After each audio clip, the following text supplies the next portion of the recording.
I am going to use a Padlet activity. Great. So when we arrive to that, then I'll Yeah. have to unshare and then share that screen Excellent. again. So I Yeah. think right in the beginning, I'll just request all participants to have some sort of a device at their disposal, like a cell phone, or if they're on their laptops to be able to participate in that. Beside that, I think it's quite straightforward. Yeah. Yeah. We had, Yeah. one of the experts yesterday did use Padlet and it was Oh, pretty lovely. okay. Yeah, yeah, So that's great. she That's used great. QR codes and she told everybody to do the screenshot and on their phones and move with it. And many That did. So that it is worked perfect. out fine. Yeah. Yeah, I'm So I'm gonna do just the same. excellent. I think that's Yeah. great. I never thought, you could do Padlet and some other activities, especially Padlet in such a large group, but it turned out to be very neat, It even is. in It a in large fact group. is. Yes, yes. So, what we do is we will sort of at one we'll start. Okay. Before that, we have a video and we have something about CLT to introduce ourselves. So we Okay. do not waste time during the session, and Okay. I'll just in the session introduce you, and then we'll Yep. start off. And so it will be very simple. You will have something like 35 probably minutes to wind up Okay. your PowerPoint. Okay. And then we will have question and answers. Uh, Okay. when there are 1,000 at Zoom, they are bumped off automatically to live stream, and so Okay. there's somebody doing the Zoom as well as the question and the chat, and we mute the chat for everybody, and we Okay. open it only towards the last half an hour, Oh, I just for see. I see. I see. questions, because it Oh, becomes okay. very disturbing during the thing, and Okay. people Okay. Okay. start writing different things which are not required in the chat, so it's Okay. very very Okay. disturbing Okay. for Okay. us at all. Oh, I So see. yeah. So Mm, I think that's about it. And okay. I do say that it's lovely to see you, but I was expecting you in Lahore, Adil. I was going to, yes, I was going to be in Lahore right now. The In fact, war I was scared actually, you? no, it didn't. I was actually going to be, the plan was to go to Saudi for Hajj this Oh, year. wow. And Pakistan trip was planned around that. Of course. But then unfortunately the Saudi Hajj trip could not materialize. Oh, So then everything had to sort of have to be reconsidered. And then we ended up not making the trip. So it was okay. it was No, rather that is unfortunate, fine. but yeah, yeah. Yeah, because we could have shifted the time sort of a bit to suit you at Yeah, that yeah. time. No, Yeah. But you no said, oh, worries. I'll be there. I said, great. See, I'm doing it as a test to myself whether or not I can do it. This is going Yeah. to be my first 12 a.m. session ever, so I'm Ever. excited about it. Yeah, I yeah, know. yeah. I had sessions in Pakistan, a workshop going on, and I had Hmm. to do a bit of a shapil with my workshop. And I was in America. And Hmm. for Pakistan time, every day I had to get up at 3 a.m. and I Hmm. would jump out of the bed, but damn it, I couldn't get my voice okay. Yeah, yeah, yeah, And so it yeah, felt like as if it's like, oh, coming from a cave, and it was horrible. Because you are in deep sleep at that point in time, and your yeah, alarm, yeah, and I yeah. jumped, and I did just do thing, make up a bit, and then you're in front of the screen. Didn't help. Yeah, no, But no. yeah, it was We'll, very we'll difficult. we'll Yeah, see how it goes. I'm I sure am I'm dozing. I'm dozing, but at the same time, I'm fueling myself with some caffeine. So we'll see how it you goes. do that. Yeah, but we are so excited to have you with us, Oh, Adil. Left us so many years ago, and that is I true. Yeah. I noticed that you were doing very well. And then Oh, you decided not to come back, and I had hoped you would come back and work with us. But you were doing exactly Center of Learning and Teaching at the university, right? that is correct. Yes, I'm So working you're at the center. I have a faculty appointment, so that means that I give certain number of hours at the center doing some consultative leadership work and research, and then I Hmm. also teach with the School of Education. Oh, So excellent. And it's like a, yeah. I don't know if I think brilliant young scholar Mavish Riza. She was the dean of education for some time during Yes, COVID. yes, yes, yes. Yeah, Yeah, and I learned about her. I think she joined FCC when I had left, but yeah, I've heard great things about her. And now yeah. I believe she's working at the at with you at CLT, Exactly, right? yeah. At the Yeah. same role that you're doing, she is teaching, and because she is basically, I have noticed her very good skill set is a top class researcher, and Mm, she's a trainer first and foremost. She's excellent in conducting workshops and sessions, nice. and her presentation is remarkable. I've never Oh, seen lovely. anybody do better presentations than her, if I can say so. Oh, She really does that's a good lovely. job, and No, that's great. so she's a great support to the unit, That's and great. That's great. so I will sort of now shut up.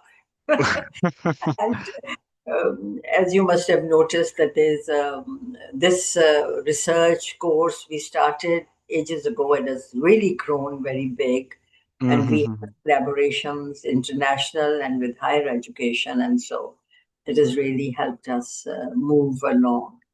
Yep, yep. I have a few. The, f- pe- as the courses are progressing and the sessions are very heavy, there's sometimes like two sessions a day and Mm-hmm. every day sort of a thing. So Mm-hmm. they're not, people have started to drop out because they have registered. They'll get the recording, they'll get the material. So I don't think they're really worried about joining. But that Mm-hmm. the materials and everything will reach over 12,000, 13,000 registrants is a remarkable Mm-hmm. feat by itself. Yep, So yep. very thrilled. So I'm going to now, Gohar, you may please start about CLT or something else that you do. All right, ma'am. Okay.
Dr. Oksan, are we waiting for a video to be played first and then we get started? Is that correct?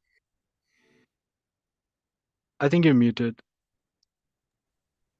We'll start exactly at 1. Okay, Uh, okay, lovely.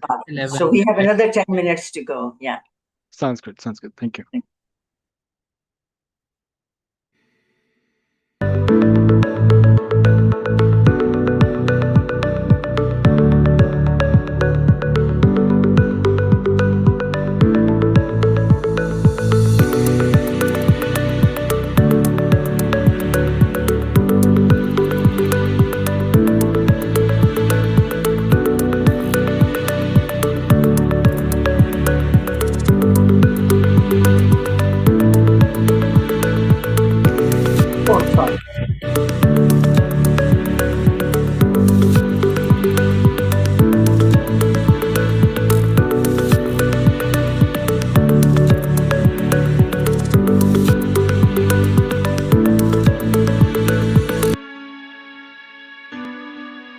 Introducing Research Methodology 2025, your ticket to mastering research, brought to you by the Center for Learning and Teaching at Foreman Christian College University in collaboration with National Academy of Higher Education at the Higher Education Commission and the United Board. This isn't just another course. It's built around the renowned Vitae Researcher Development Framework, covering everything from deep subject knowledge to personal effectiveness, professional standards, and real-world impact. We are immensely grateful to our experts who have graciously offered their time and expertise in the spirit of knowledge equity. These experts are among the leading voices in their respective fields. And yes, it's 100% online and totally free, wherever you are in the world. Whether you're a postgraduate, early career researcher, or simply passionate about better research, this course is for you. Join us and be part of a movement for knowledge equity. Sign up now and unlock your research potential.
I see, Arshad, that you say you are an educational development consultant at the Taylor Institute, but then you say you are also at another school of education completing your PhD. So, are they in different places? Both of these things, you're doing a Uh, PhD. yeah, no, I'm finalizing my PhD in School of Education, where I also teach. And Okay. then my full-time role is with the Taylor Institute, like you within FCC CLT is a center. We have a center called Taylor Institute for Teaching and Learning. So I work full-time there and teach and also study at School of Education. Yeah. Oh, wow. Yeah. And how do you manage all those things? Because PhD is very stressful. I enjoyed it because I just did not have to do anything else. So I could do it. But otherwise, I know my younger son took like 9 years to complete his PhD because he was working at the university, he was studying, he got married, and everything put together. It just didn't come about quick.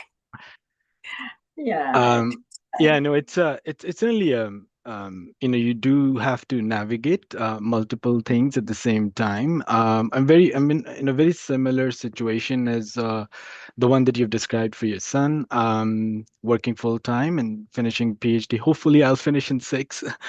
Fingers crossed, and we'll see how it goes. Good. All the Yeah, yeah, yeah, best. You yeah, were always a very mover and a shaker. And so I have very fond memories of you from the yeah. FCC days. And I'm happy to know you are well settled and doing well. So that's good.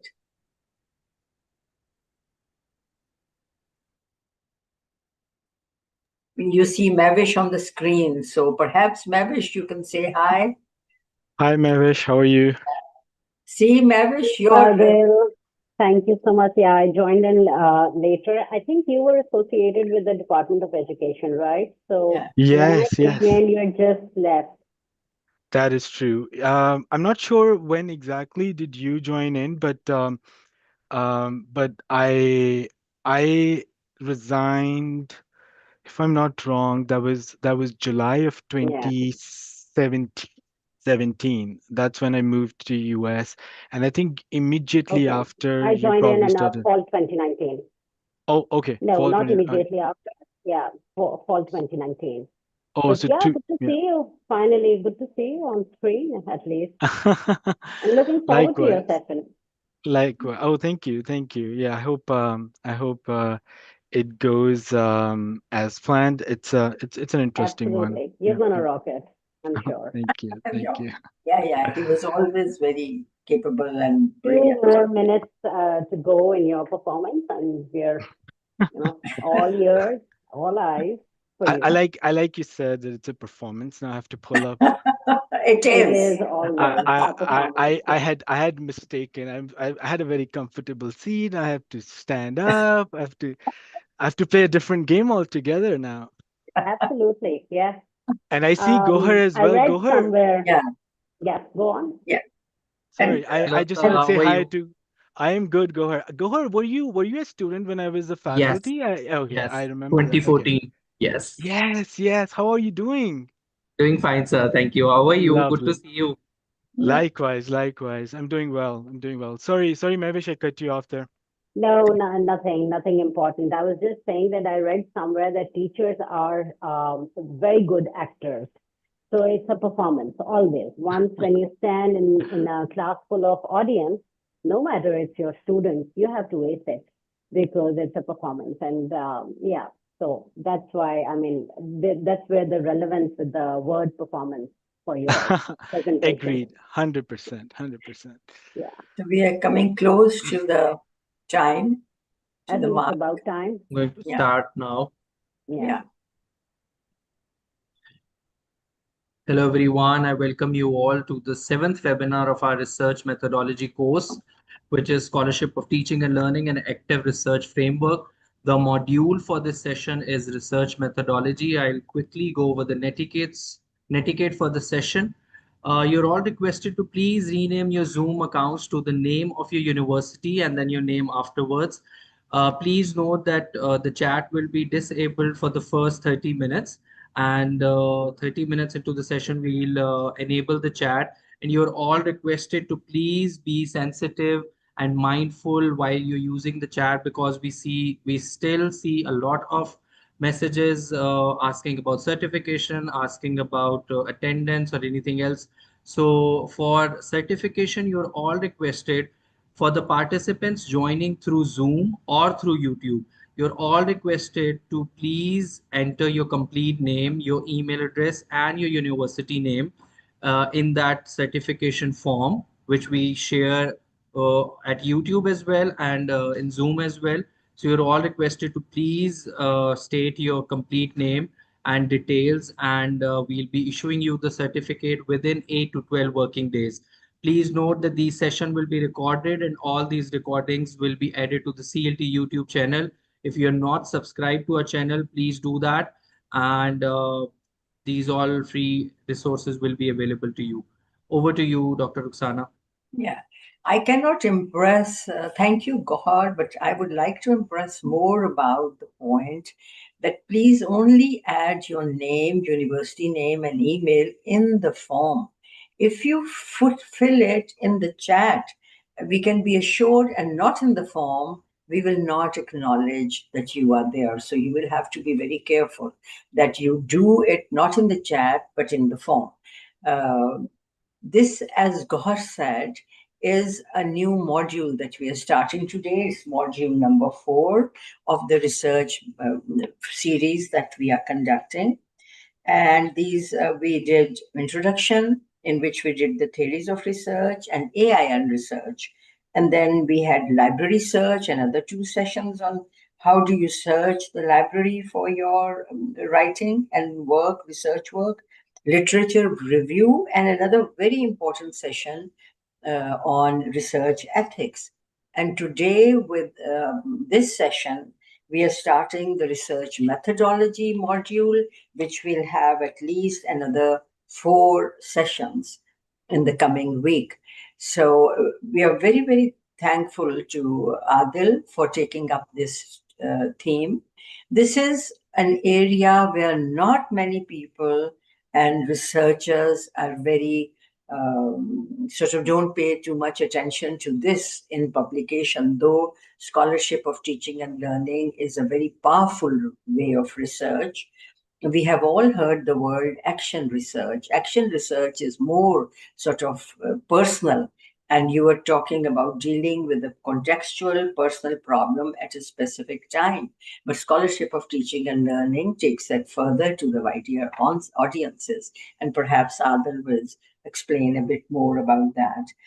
Just to say that today, for the session today, we had over nearly 13,000 plus registrations, 11,000 plus national, and nearly 2,000 international from 120 countries and all the regions. And like, we are very, very honored in the credibility of a program, because from Africa, Asia, to North America, South America, to Australia, New Zealand, we see you sort of registering with us. So we are very, very thankful for your trust.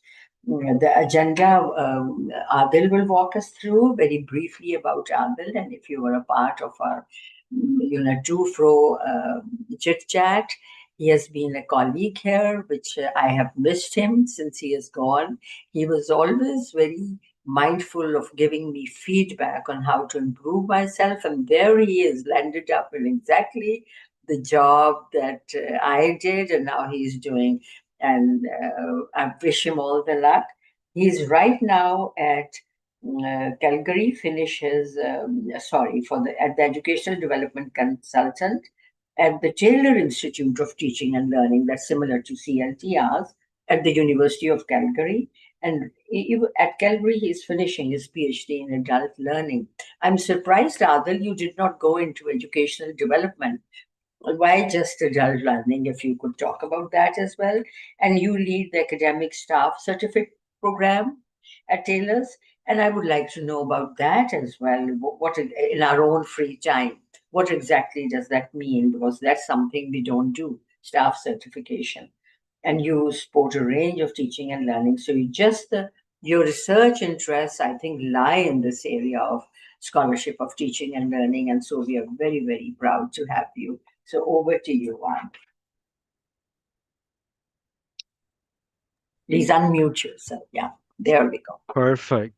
Thank you so much, Dr. Oksana. That was very generous, I must say. And what an honor. Let me start by saying what an honor it is for me to get back to to CLT, or a platform that is provided through CLT. I have a 5 years long relationship working with you, Dr. Oksana, and whenever I describe my time at FC College, of course, Department of Education is one of the highlights, but the second highlight for me is the collaborations and partnerships I developed with CLT. If it was working through the service learning components, if you remember, or if it was faculty development aspects, I thoroughly enjoyed each one of those. And I'll take a moment to also welcome everyone to this session. Thank you all for taking the time to join us. I will do my introductions very soon, but I would begin by actually asking you, do you see my slides on your site? Okay, lovely.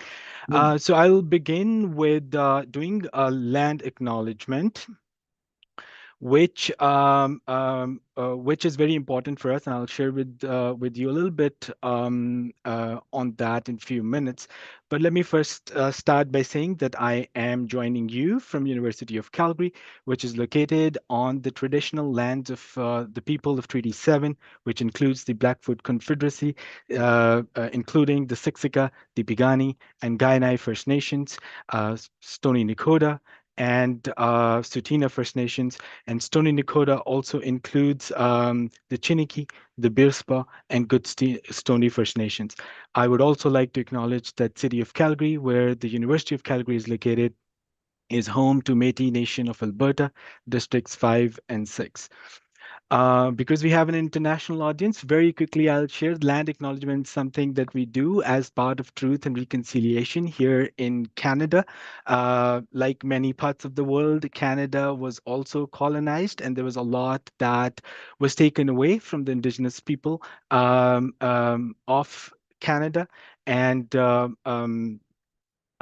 very recently, actually, in 2015, there was a call made at the federal national level in Canada regarding truth and reconciliation, which involved embracing the traditional and indigenous practices in our day-to-day lives. And doing a land acknowledgement is one of the traditional indigenous practices that I embrace in my practice as I live, study, work, raise my family here in Calgary, Canada.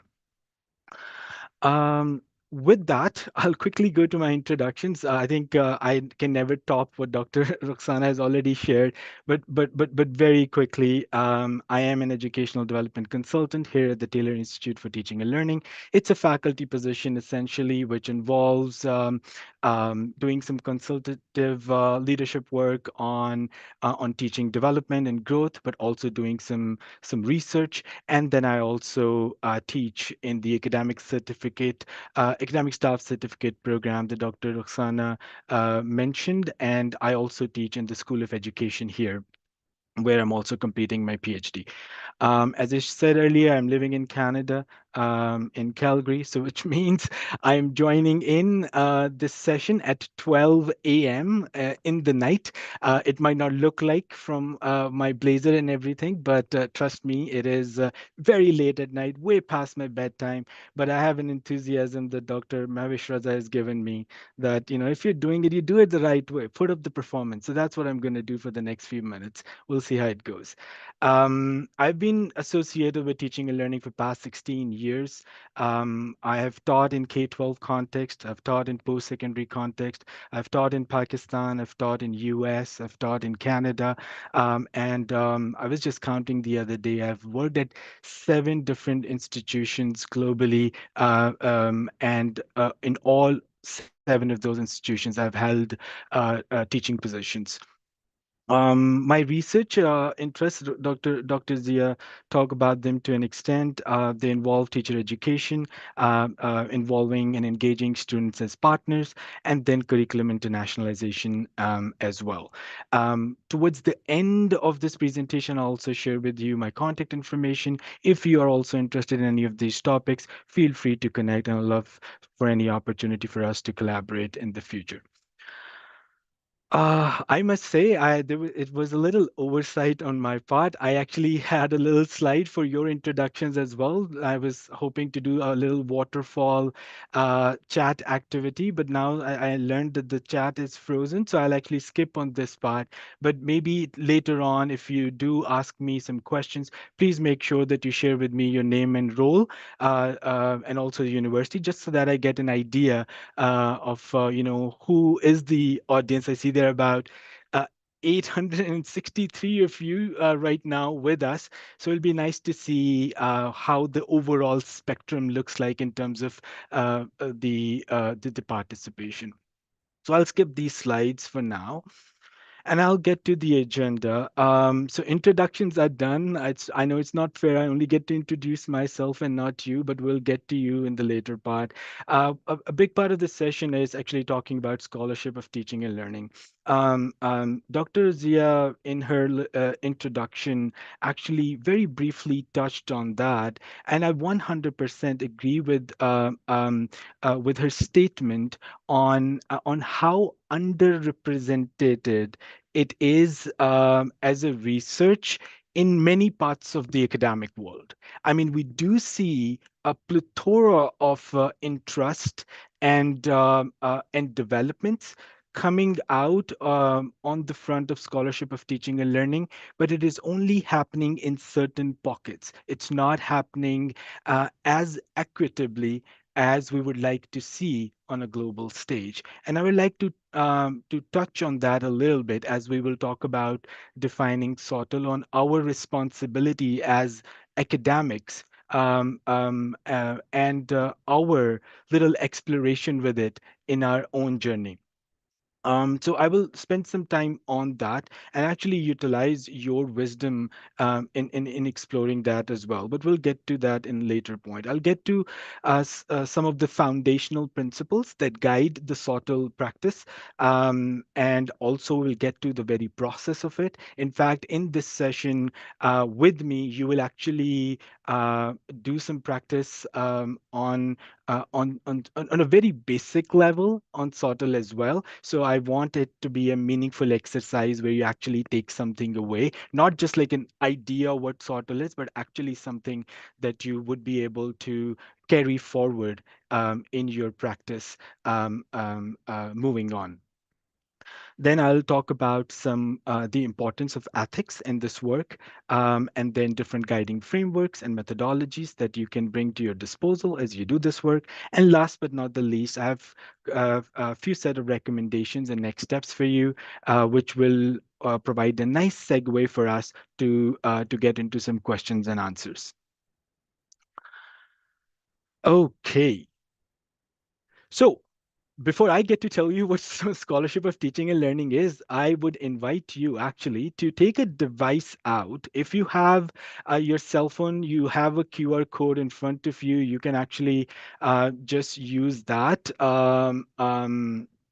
And get to the Padlet, or if you are on your computer, you can actually type in that tiny URL that I provide there, and it will also take you to the same page. What I'm asking you is that in your own words, please describe what is scholarship of teaching and learning, and if this is the term that you have heard the first time, just take a wild guess. What do you think it is from the very word of it? In terms of using Padlet, when you land there, you will notice that on the bottom right side of your page, there's that plus icon. You click on that, and it will open a new dialog box, which will ask you to record your thought. You do that, and then you hit enter. Your post will pop up on the um, on the on the board that's there. I already see that some people have already commented and saying, I'm listening it the very first time. That's great. Thank you for letting me know. It is maybe a program to train teachers. It might be a program. We'll see that in a minute. And Somebody said, I have no idea. Somebody said, I have no idea, but I really want to learn about it. I love that. That's exactly why we're doing this session. Um, we also, oh, there's something about gaining expertise in teaching and learning. That's a good one. That is certainly one of the purposes of SoTL. Oh, now there's a whole range of drops coming up. So it seems like a lot of people are entering stuff right now. That's good. Somebody said it's a scholarly approach to improve teaching and learning. That's a good one. And somebody said it's an approach through which you expand your teaching and learning in a systematic way. Okay, we're getting more and more sophisticated there. That's nice.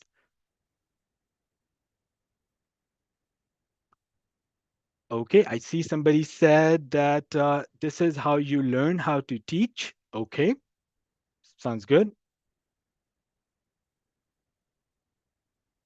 Uh, Adil, could you put the screen of the Padlet up so that we can see the responses as they come? Is it possible at your end? It is very much possible. Let me Oh, just that switch would the make it more screen. interesting, actually. Hey, Dr. Sana, give me a thumbs up when you do see the screen. Yeah, there you go.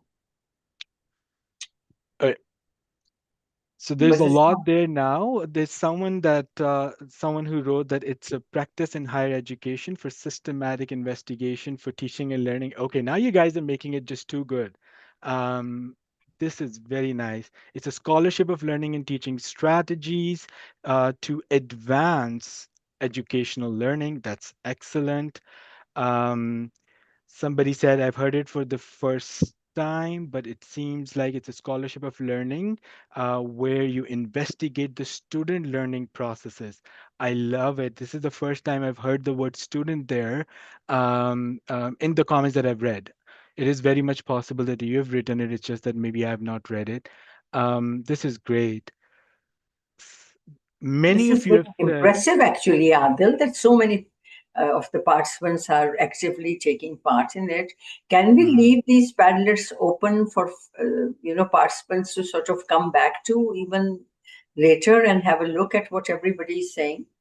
Yeah, as far as I'm concerned, the Padlet would be open. And what I Okay. can do is I can commit to you to also extract that and Okay. share some of the comments that we have received, just so that Yeah. whatever mechanism for a session follow-up you have, you are able to share some of that with the participants as well. Yeah. Okay, We'll do that. so what I'll do is I'll actually thank you so much, everyone, for your active participation there. It is very encouraging for me to see that we have a whole spectrum of engagement with scholarship of teaching and learning. We have people who know what it is and very have defined it very sophisticatedly with all the layers involved in it. And then we also have folks who have mentioned that this is the first time that they've heard of this term. This is honestly exactly that I was imagining. With SoTL, we have always the fraction of people who are very much interested in it, invested in it. They are exploring that. But then we also have whole range of people who are very active in research, but when it comes to the scholarship of teaching and learning, the engagement is rather limited. And it's not because of necessarily because the interest is not there. A lot of time it is because it is not as established as a recognizable practice in the academy in our respective contexts. And somewhere in different institutions, we are breaking that wall, and others we still have some distance to cover. But what I've seen so far on a Padlet, I just want to reiterate, it's very encouraging to see that we have some engagement there. Okay, so now I'm back to my original screen. Do you see the slides now? Is that Yes. okay? Okay. I see some heads nodding in positive, so that's great. Okay, let me just define SOTL. This goes back into 2011, but Hutchings and his team, they did a very foundational seminal work on that. So I actually took that definition to showcase here. There are more than one definitions there, and of course, there are different interpretations and approaches there as well, because it is in many ways an evolving practice and an emerging field. So people are exploring it in variety of different ways. But despite of that diversity and differentiation in different approaches within scholarship of teaching and learning, there's some foundational understanding. And I think this particular definition identifies that common understanding in a really good way. So it's an approach that marries scholarly inquiry to any of the intellectual tasks that comprise the work of teaching, which essentially includes designing a course, facilitating classroom activities, trying out new pedagogical ideas, advising, writing student learning outcomes, evaluating programs. When activities like these are undertaken with serious questions about student learning in mind, one enters the territory of the scholarship of teaching and learning. So, as you can see, the definition itself is quite comprehensive because when we use the word teaching and learning, that itself is a very comprehensive undertaking itself. There's a lot that unfolds within uh, within the spectrum of teaching and learning, all the way from planning and designing to course development to actually implementing the pedagogical interventions to then evaluating the students. All of that encompasses teaching and learning. And not just that, that is one course we are talking about.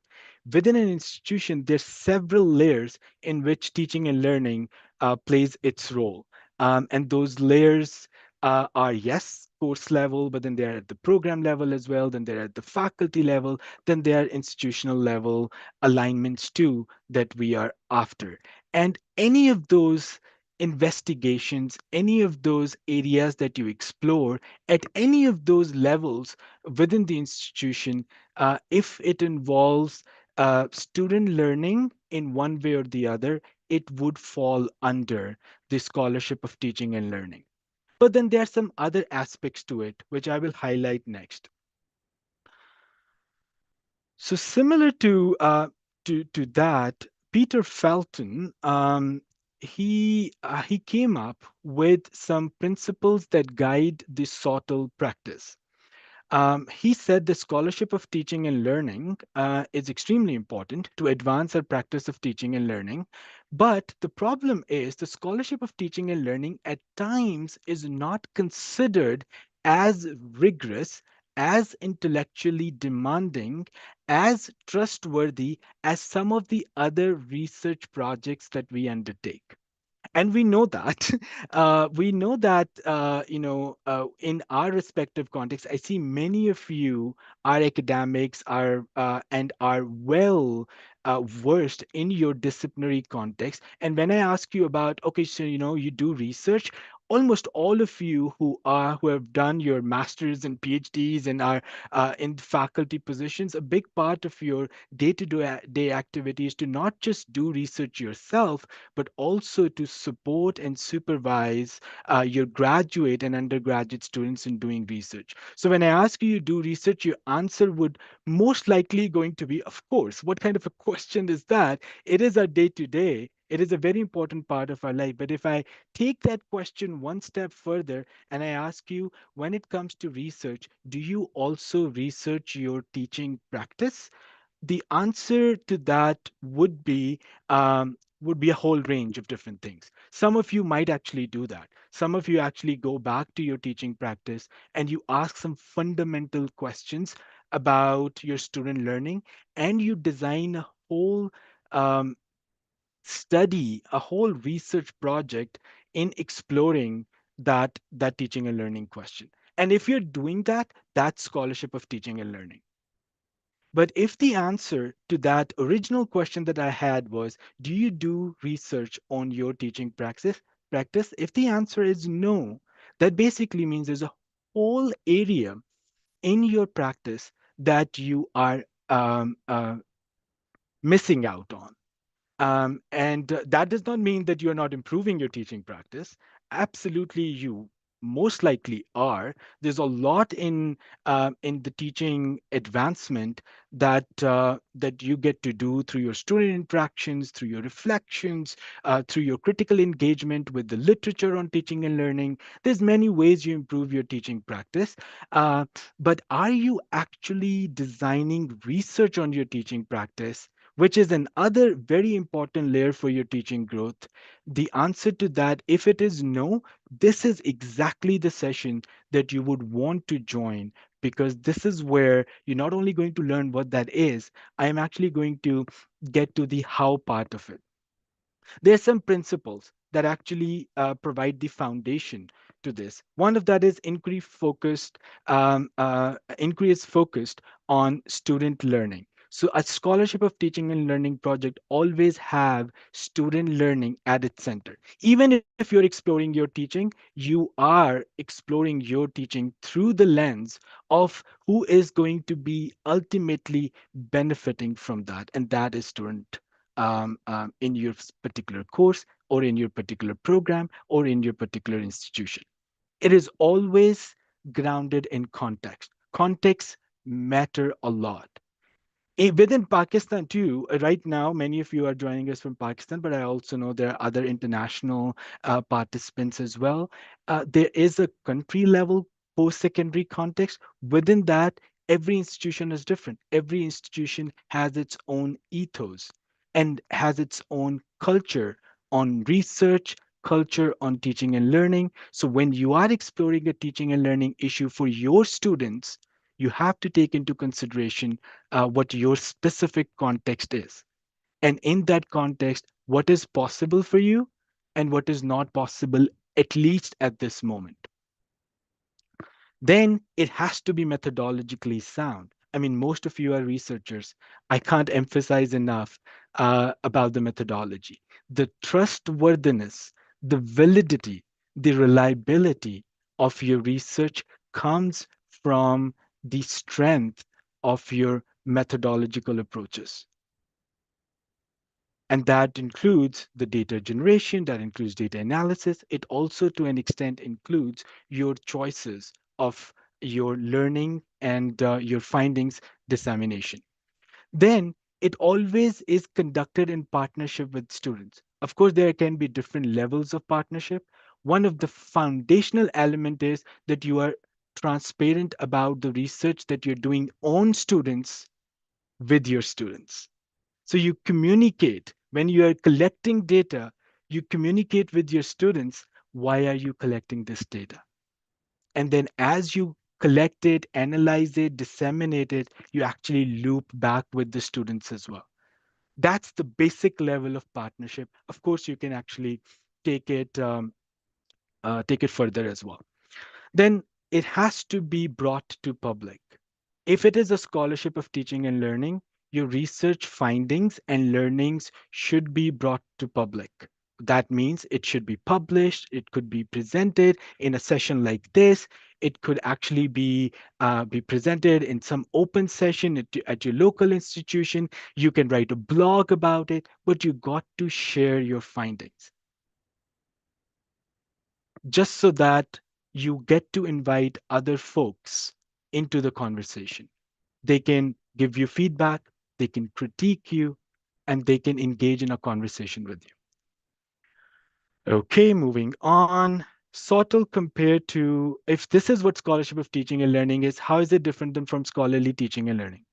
Well, scholarly teaching and learning is you engaging with any scholarship on teaching and learning. For example, if Dr. Zia has done some research and I get to learn from that research and I bring some change in my pedagogy as a result of that, that's scholarly teaching and learning. But that's not scholarship of teaching and learning for me. I'm learning from somebody else's scholarship, but that's not my scholarship. It's different than action research because I'm looking at my context, but I'm not just solving my particular problem. I am um, looking at my problem in my context, but I'm sharing it with the larger context. So the goal is not just to solve the problem, the goal is to solve the problem and share it with others. It is different than disciplinary research, of course, because, for example, if you're doing a chemistry research, your chemistry research is a bench work. It looks very different than the scholarship of teaching and learning.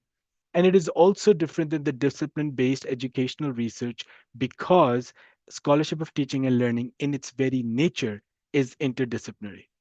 So if I'm just randomly picking names here, if Kashif, for example, is a mathematician and wants to do this research, and I'm an educational developer with a background in education, the two of us can come together and bring our expertise into exploring students' learning in a mathematics classroom. So it's interdisciplinary in nature. What involves in a SoTL process? Okay, uh, it starts with defining a problem. And the problem has to be defined in your respective context. I'll get to that. It involves identifying the theoretical frameworks that will guide your work and practice and the methodology. Then it gets into developing mechanisms, right mechanisms for generating and analyzing data. And last but not the least, you share your learnings and findings. Let's look into that in detail a little bit. Defining a problem.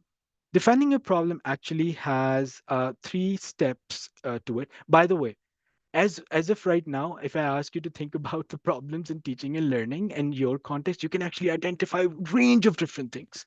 You're like, oh, that's a problem, that's a problem, that's a problem. You have to think about if you want to do a scholarship in teaching and learning, remember there's going to be a project around that. You have to think about, okay, there's too many problems. What is the one problem I can actually focus on and I can actually look into what is possible for me as the next step. Ask yourself that. Think about the context there, think about what your approach is going to be, and think about the impact that it will have. When you have these three things identified, you can develop your research question. I'm going to skip the reflective moments because I think some of that will be touched upon later. But if it is possible on your screen, just take a screenshot of that. In this moment, as you think about it, as you think about your context and the teaching problems in it, what teaching and learning concern or an area or a problem in your context are you immediately thinking about? Can you articulate it in the form of a research question, which will be your SoTL question?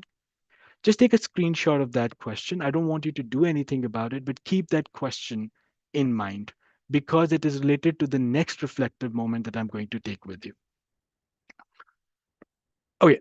The second thing is identifying frameworks and methods. Theoretical frameworks, they're important in any research. They're equally important when it comes to SoTL.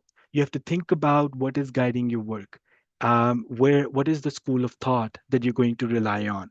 Behaviorism, constructivism, social cognitivism, social learning theory. What methodology are you going to employ? A quantitative methodology, a qualitative methodology, a mixed method? And then what data sources are you going to use? Of course, depending on your answers to those first two things, your data sources will have to be consistent with the nature of study that you're planning. Surveying, observations, interviews, within interviews, semi-structured, focus groups, range of different things you can do. And then Miller, Young, and Geo, they actually gave a very nice framework for you to think about, and that's what I mean when I say that it's a very interdisciplinary work. There's a whole range of methodologies that you can use, and there are a whole range of learning theories that you can employ in this work. So whatever you are comfortable with, you can actually do that. And not just about your comfort, it's also about the original research question. Now, take another screenshot here for the reflective moment too. Whatever question that you will think about your earlier SoTL question, and then identify what theoretical frameworks and methods you may utilize to explore that question. And it's okay if you do not have a question, just take a screenshot of this so that later on, as you're thinking about it, you know what moments you need to engage with. Then comes generating and analyzing data. That's a very important one. And I cannot underemphasize this. One of the biggest, as a sort of research practitioner myself, one of the foundational problems I come across as I look into other peer-reviewed articles that I sometimes get to review is the transparency and the ethics and component. A lot of times with sort of research, people think that they don't have to, for example, go to the ethics board for approval to collect the data from their students. That is completely inappropriate. Like any research involving human subjects, SoTL research also require an institutional ethics review. If you're and for that I you know there for Pakistan, for example, there's a guidance that HEC provides, and then there are also institutional review boards that can provide you guidance on what kind of ethics approval you would need. But I cannot emphasize enough that you need that. In fact, if anything, you need it even more because here you are doing research on and with your students, and that can get very complicated because you have a very special relationship with your students where you carry a lot of power in terms of grading them, a lot of those things. So you actually have to make it even more transparent. Okay. Then take a reflective moment three here. Keeping in view your earlier frameworks and methods, how will you generate and collect data? And also, as you're thinking about the data generation, think about how you would analyze data. Then final thing, how are you going to take it public? Now that you have explored your topic, now you have some learnings. Of course, you want to make a pedagogical change as a result of it, but how are you going to benefit people like me? You have done this incredible research and I want to learn from it. How are you going to take it to the people beyond yourself to actually also learn from it and also provide you feedback, so that if you have missed out on anything, you get an opportunity to have other people provide further information for you to consider. And in that, take your learnings public. You get support, you get critique, you also get feedback. And in terms of where to disseminate it, really any public platform you can disseminate. Of course, I'm a scholar and I'm a researcher. I'll say go for publications, go for peer-reviewed journals, and there are many peer-reviewed journals that specifically focus on SoTL. I've actually mentioned two of them there. I have actually published in both of them. IJAD, which is the leading educational development journal, it's called International Journal for Academic Development, and then the other one is International Journal for Scholarship of Teaching and Learning. And then also there are some conferences where you can go to. iSoTL is a big one. This year it's happening in New Zealand. And then POD is another big one. It's US focused. And then STELI is Canadian focused, which is also Scholarship of Teaching and Learning in Higher Education. I've participated, presented at all three excellent platforms for you to explore scholarship of teaching and learning more if possible. Then finally, take that last moment when you have collected the data and if you have analyzed it in a good way. How would you take your learnings and findings public? Now, very quickly, I am going to go into a very important final piece, actually. Um, why do we want to do a SOTL research? Look, I am assuming that right now I'm having a conversation with people like myself, who are faculty members, who are academics, who have responsibility in their labs, in their research side of things, and they also have responsibility with their teaching. Research we all focus on, especially when it comes in disciplinary research, because that's why we are chemists, that's why we are physicists, that's why we are economists. That is the field that really excites us. But then other very important part of us being an academic is our teaching practice, our students who come to us in our institutions to learn from us. Scholarship of teaching and learning provide us a systematic way to actually look into our teaching and student learning with this idea of further growth and development. And scholarship of teaching and learning actually allows you as an academic to not just further develop your research side on the disciplinary end, but it also allows you to develop a research side to your teaching as well. So when you do that, you're not just a teaching practitioner, you are a teaching scholar practitioner. And I think that is the transition which sets you apart from other academics. I am telling you, very few people so far do it, but those who do it, they do not return away from it. They thoroughly enjoy it. They see the benefits of it in their teaching and also in their scholarship. And most importantly, they see an impact of this in student learning. So these are few outcomes. You advance the culture of teaching and learning, you expand the student learning, you inform the pedagogical change and development, and most importantly, you take the discourse on teaching and learning forward, not just in your institution, but also globally. This is the same thing that I said. An institution is not just your course. An institution have multiple levels of complexity. Your course is a micro level at which a change happens or the teaching and learning conversation happens. But what happens in a course is informed by what are the cultures and ethos of teaching and learning in your department, which is the meso level. And they are informed by what is happening at the institutional level, which is the macro level.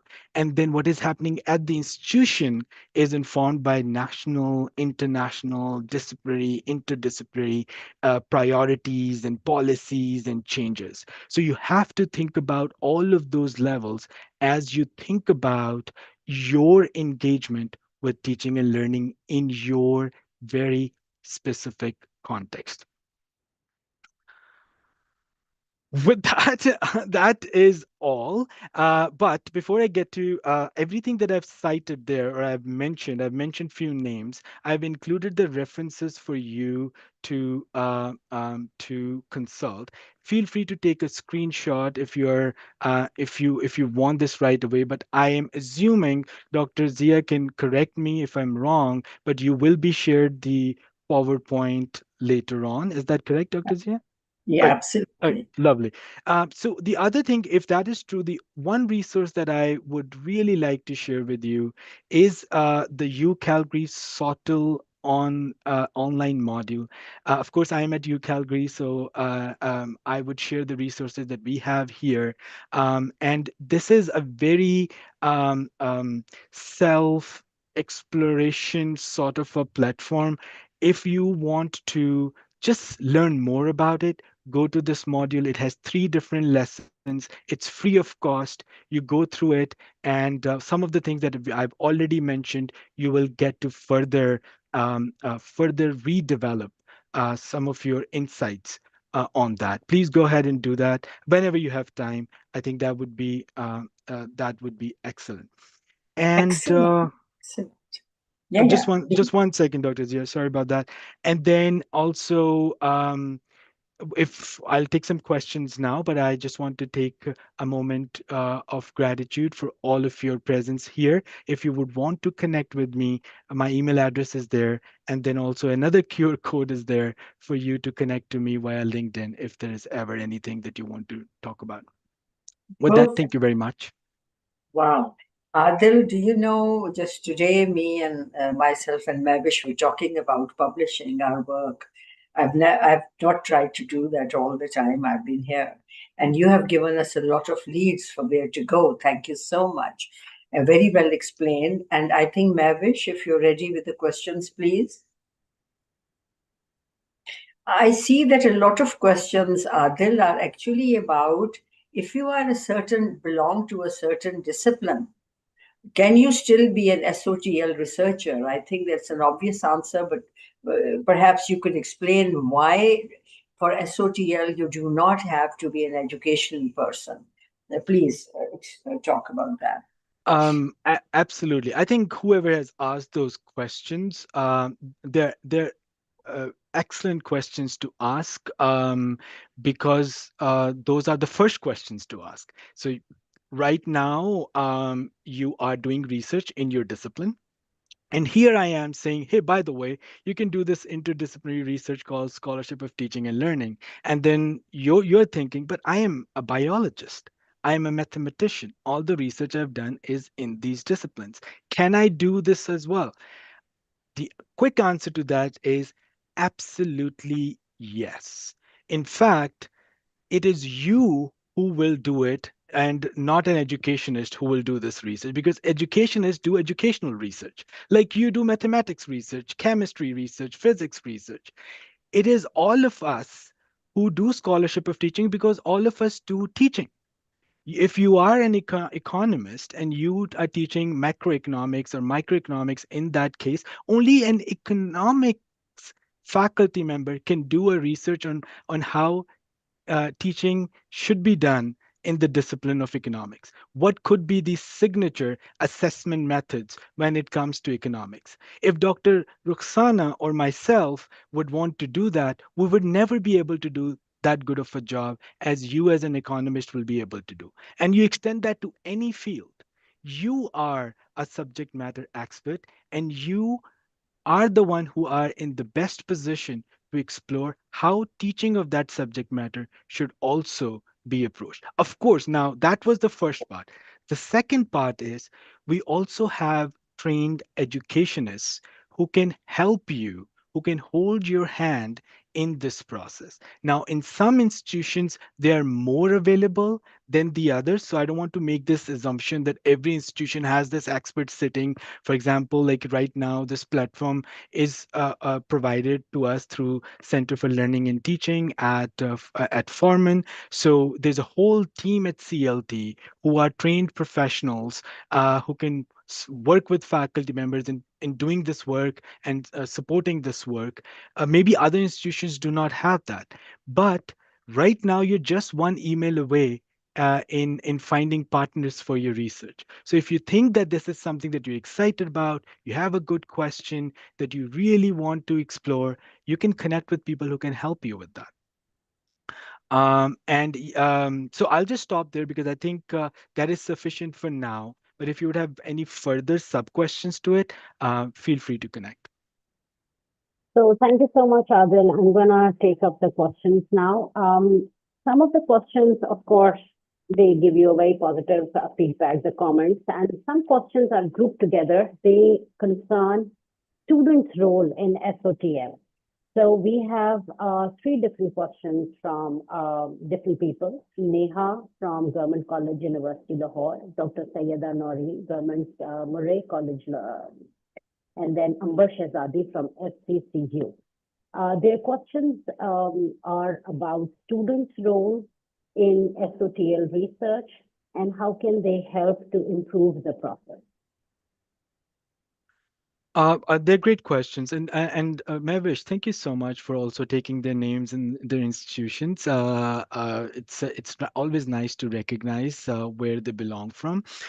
Yes, in fact, as I said, one of the core principles of SoTL research is the partnership with students. Now, depending on who the students are, in your context, you get to decide to what extent you want to engage it. For example, I was talking about I've published research in, for example, International Journal of Academic Development. That was a SoTL research, and it was actually on student as partners, but we looked at it where we engage students as partners in the educational development work. But that is, we were able to do that because we have some funding available to actually hire students to do some educational development work with us. And we benefit a lot from it because we get the student perspective in that work, which is extremely important because all of the teaching and learning work is about students. So when we have student perspective, it offers very valuable insights. But the other end to that is students were getting paid for their work. Now we had the funds to support that. You might not have it. So in that case, I would not say that you partner with students and actually don't get to pay, you don't pay them for their service, their time, and all that. Then that basically means your engagement with them is going to be ethical and respectful in a way that, for example, if you're doing a SoTL project where you're generating some data through them and with them, you communicate them what that is going to look like, what would be the extent of their participation in it, if how would their participation be anonymized, if it is not going to be anonymous, how it will be recognized in a good way, and then also very importantly, if you are taking their time and you do not have enough funds, what are other avenues through which you're going to acknowledge and recognize their service that they have provided. So I think those are all important aspects, but the student engagement is at the center of this. The more you have that, the better the SoTL work would be. But you get to decide about your reality, and in that reality, what is possible for you. Thank you so much. I just want to quickly build on Adil's response. In our context in Pakistan, naturally, we do not have too many funds to engage students in research. But remember, all your classroom-based inquiries, when students collaborate with faculty on evaluating different kind of pedagogical interventions and also student-led educational projects, all of this is an example of sort of in your context. And of course, you have to stay in line with the institutional review board guidelines to make your research as ethical as possible, reinforcing what Adil has just said. So the next set of questions, Adil, they concern the evaluation of SOTL work, which is it's a very valid question that, and it comes from Sumbul Sajjad from Higher Education Department. Uh, and she's asking how can the impact of SOTL work be evaluated beyond student feedback, particularly in terms of long-term learning outcomes and institutional change. Mhm. That's an excellent question, Sumbul. I think there are layers to that as well. I think first of all, a lot of this work is going to be iterative in nature. What does that mean? Iterative means that you would try out certain interventions, you will learn from it, that will result with some pedagogical change. Then you will test that change, you will see how that goes, and then you will generate new data. Then you will go back into designing another pedagogical. So it's ongoing in nature, it's cyclical, it's iterative in nature. So the very process of SoTL also has evaluation built in it. In its it is in its very nature that you will be revisiting and revising and continuously improving. But in evaluation, one thing that I didn't see in your question, but I still want to address it, Sumbal, is that because it's a work of research and it takes a lot of time and commitment. So when you are putting in all of that time and commitment, you also want that to be recognized by your peers and most importantly, the people who supervise you, your chairpersons, your deans, and all of that. And I don't know how things have changed in the FC College context or some other institutions, but scholarship of teaching and learning is now, because it's a peer reviewed work, especially if you're going for these conferences that I've talked about, or if you're publishing in these peer reviewed journals on that, it's the work that not only just gets recognized and adds to your profile as an academic and then becomes a reason for you to apply for those promotions and tenures. It also sets you apart as this distinct academic who is not just excellent and incredible in their respective discipline, but also is a master of teaching and learning. Uh, and how are you master and expert of teaching and learning? Hey, how many people can say that they have a peer-reviewed research on teaching published in a peer-reviewed research journal? So that evaluation itself on from that institutional lens is very important. And then when you have something like this, I'm already looking at this little smile on Dr. Zia's face. What then people like Dr. Zia, who is so passionate about teaching and learning, they're like, oh, at my institution, there are these 20 faculty members who have this work published. People like Dr. Zia would take it everywhere. So, I mean, and then that adds to the institutional change and that adds to the cultural change within the institution as well. But you don't worry about the institutional change. You worry about your small thing that you can do and then let it play out for a larger change eventually. Thank you so much. That was quite comprehensive. So the next set of questions are about how would we differentiate between SOTL and action research and also other forms of literary research. These questions are from Misbah Gul Abbasi, University of Punjab, Sonam Dendup, the university name is missing, and Muhammad Amin Nadeem, University of Foggia, Rome, Italy. So, what's your take on this? I think that's a great question. Honestly, the answer to that is in that slide of Peter Felton that I shared with you. This is a 2013 article that he wrote, and is a very popular, very well-established piece in the world of scholarship of teaching and learning, and that those principles draw the distinction of what SOTL is in comparison to the other types of research. For example, action research is for you to take an action in a systematic, structured way in your specific context. You don't have to take it to the public. You don't have to publish anything about it. But scholarship of teaching and learning, one of the foundational principles is you have to take it public. You have to engage with other colleagues, peers, uh, to support them, to take feedback from them, most importantly, to take critique from them. That's a scholarly endeavor, and that's different from action research. So goes with, like, I can go with each of those, but really, if you stick to those principles, know with assurance that you're doing scholarship of teaching and learning. Yeah, thank you so much, Abel. So, basically, I'm sorry, I have a visitor here. Oh, no Sorry for worries. the distraction. Yeah. No, So no the worries. next set of questions is about again about the differences in research. And this one is from Ayman Sayed. She's asking that how does the scholarship of teaching and learning research falls in qualitative or mixed method research? So she's basically asking what sort of research strategy should we use? That's a great question. And what was the name again, Mavish? It's Aman. Amen. That's a Aman great question, Sayed. Amen.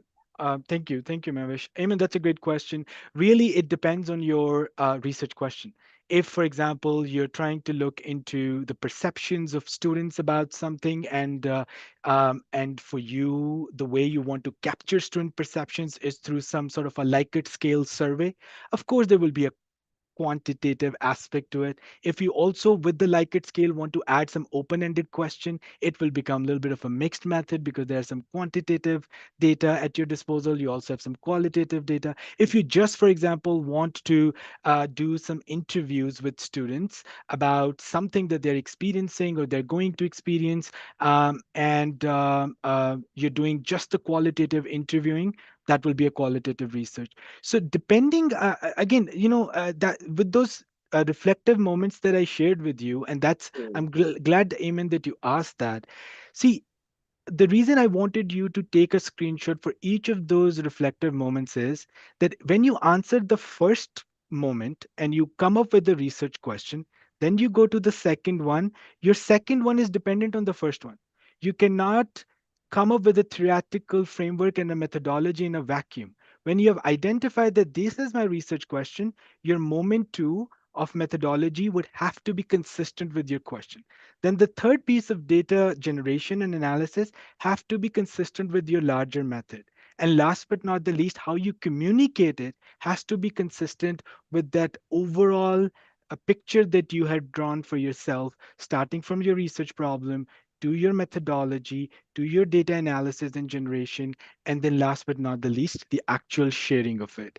So what happens is you would have to develop that blueprint, that outline first. That's why I wanted you to take that screenshot so that later on, when you're thinking about it, s- go through those reflective moments, populate your answers to those. And when you'll have that, really, you will have a research proposal at your hand. You'll have a research question. You'll have your frameworks, theoretical frameworks guiding that, larger methodologies, actual data sources, and last but not the least, your plan for dissemination. That's your research proposal right there. Yeah, absolutely. We have another question which can relate to this one. Do you have any tools that you want to share with the audience? Any free tools or platforms recommended for analyzing data, especially for scholarship of teaching and learning? And this question has come from Rabia from Government College, Women University, Bahawalpur. Rabia, that's a great question. The best part about scholarship of teaching and learning is, as I said, it's interdisciplinary, so it draws from different disciplines. If you're doing quantitative research, you will of course use some quantitative data analysis tools like R, like SPSS, whatever you have available.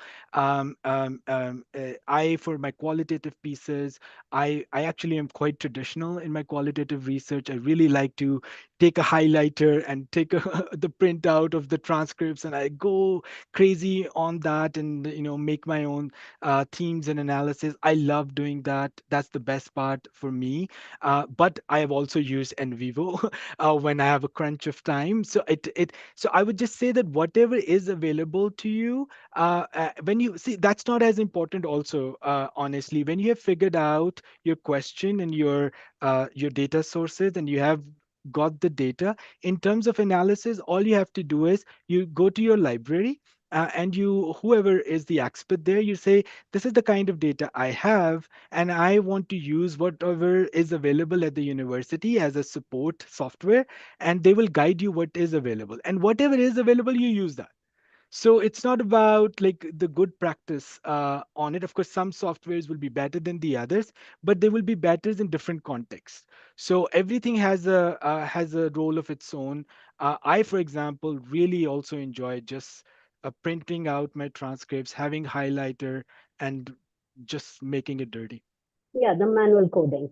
So, all those of you who are asking about free AI tools and free tools which you can integrate during the Scholarship of Teaching and Learning work, I would strongly suggest that you go back to our YouTube channel and you catch up on the previous webinars in which we have talked about research tools and integrating AI in research. Because a Scholarship of Teaching and Learning is also a sort of research, right? So it doesn't matter what your aim when it comes to the operations within the research process, you can use any sort of tool. So please view that webinar to get better idea about the range of tools available there. Apart from this, we have the last set of questions here, which talks about the impact of Scholarship of Teaching and Learning on institutional development. So how do you see the impact there? Mavish, I think to an extent we touched on that earlier as well. I mean, I think a lot of local level, micro level research, when it comes in concert with each other, it develops a culture of scholarship on teaching and learning within an institution. Then more people at the central level not just talk about it, they also create opportunities. Like for example, Mavish, when you were saying earlier about the very reality of Pakistan, that funds are rather limited, um, um, that would actually change through some of the good scholarship coming out. And for some of that to change, and some of that is already changing. I, for example, know someone who actually met at a pod conference from Pakistan in November in US, who actually got his funding from the pod conference itself to not just do the research that he was presenting there, but also actually travel there. So, I mean, it depends on, and it was a very, notable academic in their respective field as well. So, I mean, when their funds limited, there are ways that you can open certain doors for you. And when one person opens a door and walks through it and show a good result from it, others follow. And then, of course, eventually institution also creates pockets of support for them. And for example, I'm using FCC example because, of course, I've been there, and also because this platform is organized by them. But then I look at CLT now, and I see Dr. Ruxana would agree with me. There was a time it was just Dr. Ruxana. And now we have a team of people. So clearly, because of the impact that you have generated, the university and the institution has seen value and have created resources and support systems there. So again, I mean, in SoTL, you don't worry about the institutional change. You know it will happen. You worry about what in your context is needed to be explored and what you can do about it, and how you can do it, how you can approach it in a good, ethical way. When you do that, you'll see more doors would open. Thank you so much, Arun. That answers it all. And just to reinforce what he said, Scholarship of Teaching and Learning is all about creating a bigger impact, an impact which is more than just our immediate context, more than just our own institution and our own publications, but it's with the intention of advancing the knowledge in the current knowledge base. And Scholarship of Teaching and Learning is, in its infancy stage, I would say, in Pakistan. But let's initiate discussions around this. Thank you so much for joining this session, for taking the key points. I think there's Mavish, Yeah. one last question which you might have done because I was busy elsewhere, where somebody from Italy, who University of Telepagesso, I think, if I'm said, and I thought it was very interesting given what we're talking about.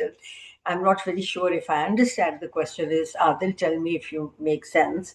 In SOTL research, especially when working within ethical or privacy concerns, is it acceptable to use synthetic data to model. Of course, you would use data that's anonymous if you do not want to synthetic data to model or simulate student learning outcomes. And if so, how can we ensure that the findings remain meaningful and applicable to real classroom context? And I am sorry, but I did not understand synthetic data, the word, if you could elaborate on that. I'm Did you gonna understand the question? I thought that synthetic data would mean sort of maintaining confidentiality by another form, representing something in another form. Uh, I thought that would be very ethical and it still would be meaningful. Am I reading it right? um Can I I think answer this? yeah, go Yeah, ahead, Mavish. Synthetic data is basically data that mimics real world situations. It's yeah, not true or authentic data. yeah. So, yeah, and Adil can respond to it from the SoTL point of view. Yeah, no, I think that was my interpretation too, Mavish, and I think it's very relevant, especially when it comes to simulated research projects where you have simulations, and through that, it's very prevalent in nursing research where a lot of good work is done in simulations. So I see where you're coming from, and I would say that of course, in SOTL you would want to engage with real students and get their perspectives, and you want to do that in a good way. And if you have the institutional review board at your disposal, you go through the ethics guidelines and you take your steps accordingly. But let's just say you don't have that, and you want to, and you do your research in that simulative world, and you have some data available that mirrors the real student data points. You feel free to use that as well. And then, but know that when you would do that, you will describe the data as such. And then your analysis and extrapolations coming out of it would also be guided by that. I don't see a point why it cannot be used. It can be used. Would it be ideal? Maybe in certain circumstances, yes. Um, but of course, we would love that you would work with real students, with real issues, with real thoughts and ideas. But sometimes the nature of the subject is such, or the nature of the topic is such, that you would want to use the synthetic data. That is equally fine as well. But then it would have its own delimitations that you would be working within. Yeah, and especially when you have to create a bias in the data. Sometimes we don't have a bias naturally in our own context, especially if we are working in a very narrow context. So I think synthetic data can help researchers expand the view of the research by including bias in a synthetic manner. And again, it goes back to the IRB standards of your institution, how you want to cater to it and address synthetic data. But thank you so much, Adil. Dr. Roxana, if there's no further questions from your end, I Yeah. think we have covered everything that the participant posted for Adil. And Adil, you have received massive appreciation from all the participants in this webinar right now. We have crossed over 800, and congratulations on holding such a fantastic and successful webinar. Your performance was really good. So thank you so much. And thank you everyone for attending this webinar. I hope that today's learning must have added to your knowledge base, and you're going to engage in scholarship of teaching and learning to add value to the current fields of study, whichever discipline you're associated with. All the best, and follow us on LinkedIn, on our YouTube channel, and also stay tuned for more webinars. Thank you. Have a good day, all of you. Thank you, Aunt. Thank you, Mavish. Thank you so much. Okay.